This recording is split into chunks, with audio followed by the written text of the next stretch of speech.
Ano bang nilagay ng tatay sa inumin ng mga kambing? Bakit ba ganito na lang yung pag-aagawa nila sa inumin nila? Sarap na sarap po sila eh.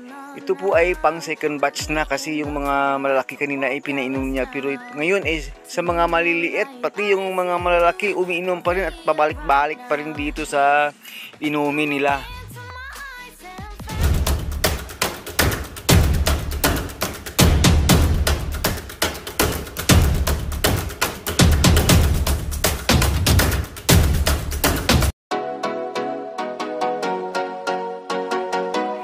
Magandang araw po sa ating lahat ngayon mga kameme sa buong Pilipinas. Ngayon po gusto ko lang i-share sa inyo, ipakita sa inyo ano bang nilalagay ng tatay sa inumin ng mga kambing.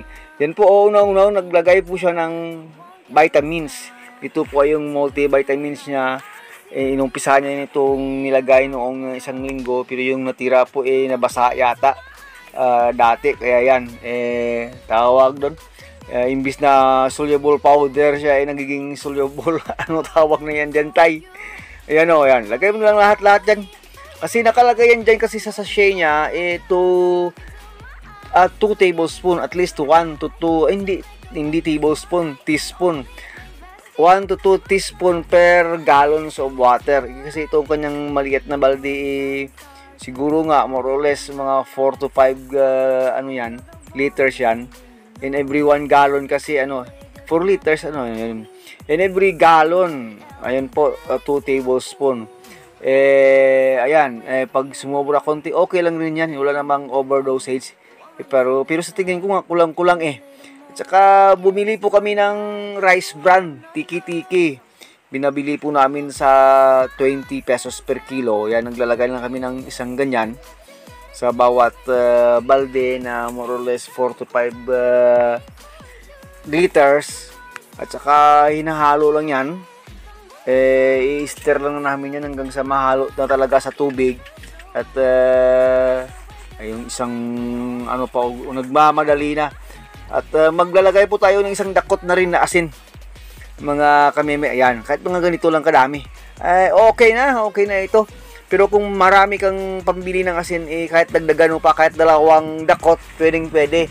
Kasi mas maraming asin, mas gusto kasi ng mga kambing. Mas malasa kasi sa kanila. At saka yun, na lang natin, mix na lang natin thoroughly yan.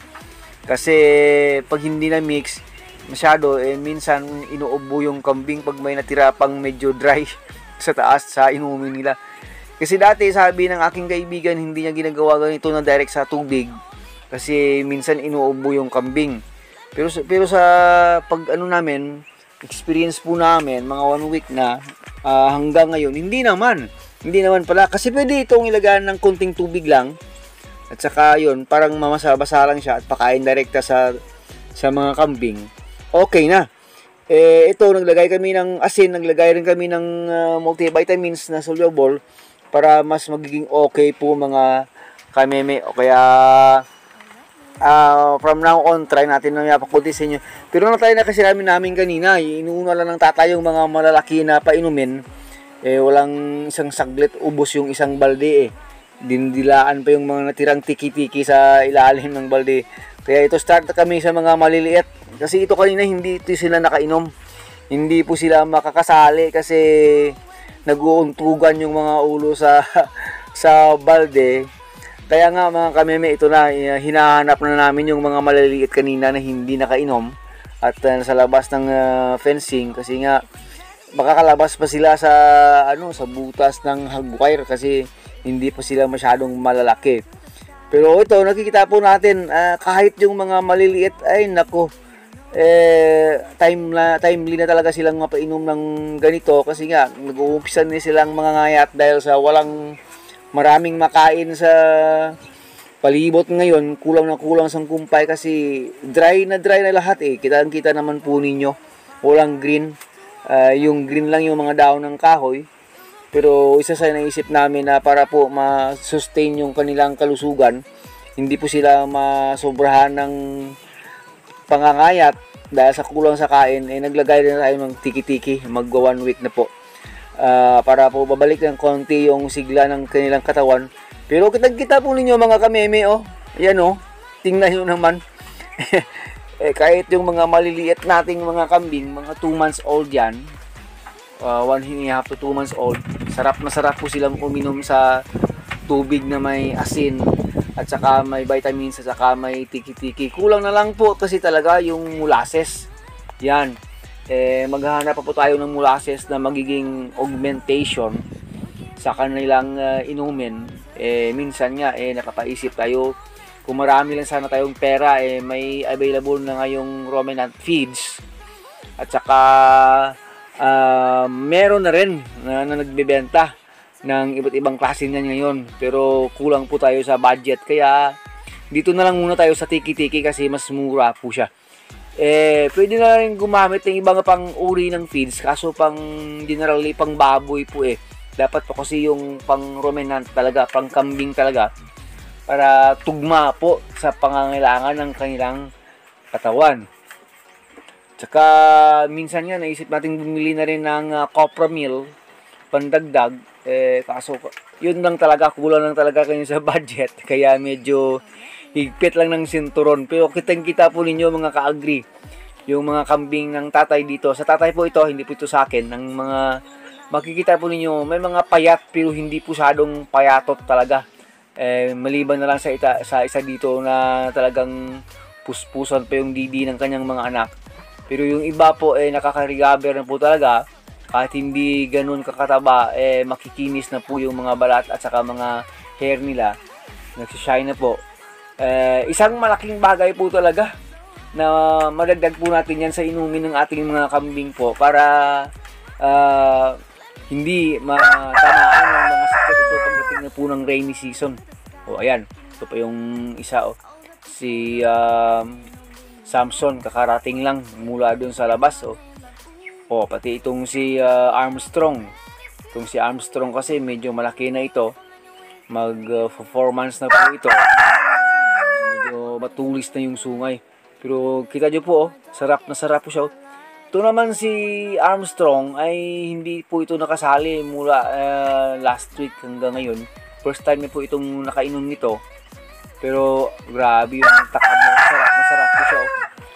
Parang wala nang titira na Sabi ko nga sa tatay, habang may space pa yung niyan, yung stomach niyan, talagang iinom at inom ng marami itong mga kambing na ito.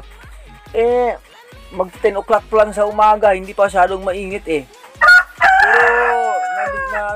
na experience po natin na mas maraming asin, mas dumadami yung inom nila mga kameme. Kaya nga sabi ko tayo, pag ganito na dyan sila bumabanat sa tubig dahil talagang iinom dahil summer season, huwag na lang purong tubig na lang. Dapat talagang mayroong supplement talaga na pandagdag sa kanilang katawan.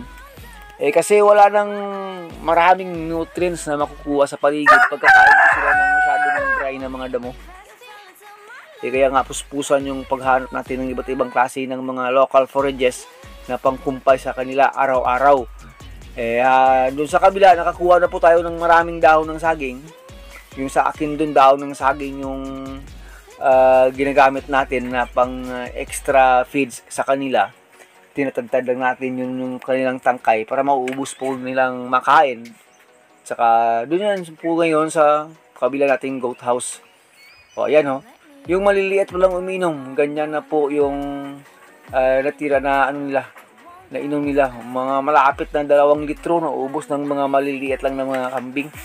Pero palagay ko mamaya-maya konti, pagpapainom pa natin ito sa mga malalaki kanina, kasi isang balde na yung naubos nila mga langga. Ubos ito. Hindi ito aabutin ng 11 ngayong umaga. Ubos ito. Sa said po ito. Kaya nga sabi ko, kahit 30 minutes lang, ilagay mo lang dyan, kasi kahit hindi na yan iinom ngayon, after a couple of minutes na makaihilang, babalik na naman po sila. Iinom, ayan bumalik na naman, balik ng balik kahit itong si Kuy Kuy, balik ng balik. Kuy Kuy, kanina yan, marami na nang ininom yan At isa itong brown sa kanan ko, nakainom na yan kanina. Sa first batch ng balde, balik pa rin Kaya nga sabi ko, ito pala yung isang technique na maganda. na ilagay natin sa inumin ng ating mga kambing para po mapanatili natin. O itong si black and white, buntis yan. Nakainom na rin yan kanina. Marami rin ininom kanina yan. O naubos na nila yung first batch kanina na balde kasi inom na sila. Balik pa rin Inom pa rin. Talagang puspusan talaga Parang ayaw. Ay, talaga. Excuse me po. Ay, talagang ayaw paawat kasi talaga Ay, nako talaga. Gustong-gusto talaga uminom itong buntis na itong si black and white butterfly ng tatay. Yan tawag niya black and white butterfly yung tawag niya dyan hindi siya masyadong mataba na kasi nga malapit ng mga anak. Ang expectation ko po at saka nakikita ko na pag yung kambing mataba na dahil buntis at saka nag-uumpisang pumayat, palapit na po siyang palapit na mga anak. Kaya sabi ko, augment mo na ng vitamins and minerals yan. Kung mayroon ka pang natirang mga vitamins dyan, bigay mo na, dagdag mo na. Ito si si Samson balik na naman si Samson. Pati si Just Ellis nandito na, umiinom na. Kanina hindi pa wala na, malapit lang maubos yan. Yan, sobra kalahati na yung nainom. Mamaya ipakita natin sa inyo na wala na yan. Kasi pag hindi nila maubos yan, nilalagay lang namin yan sa gilid ng fence. Malamang after 30 minutes, babalik-balikan hanggang sa maubos yan. Kahit na matulog at saka balikan mo yan dyan, nako, talagang sisimutin po nila. Yan po yung na-experience natin. Kaya kasabi ko, tay, okay pala ito. Pag ganito, walang chance na masyadong papayat yung kambing natin. Kasi mayroon ng augmentation ng tiki-tiki sa kanilang inumin. So, yun po mga kameme. Try lang kami dati nito kasi nga hindi pa namin talaga alam. Nakikita ko lang sa ibang vlog. Yung nilalagay kasi nila hindi tiki-tiki. Yung tubig nilalagyan nila ng molasses at saka feeds. Yun yung nakita ko. Na grabe yung taba ng mga kambing nila kasi kahit marami ng pakain, yun pa rin pala ginagawa nila araw-araw. So dito, most likely gagawin na rin namin to araw-araw pag may pambili lang kami ng tiki-tiki.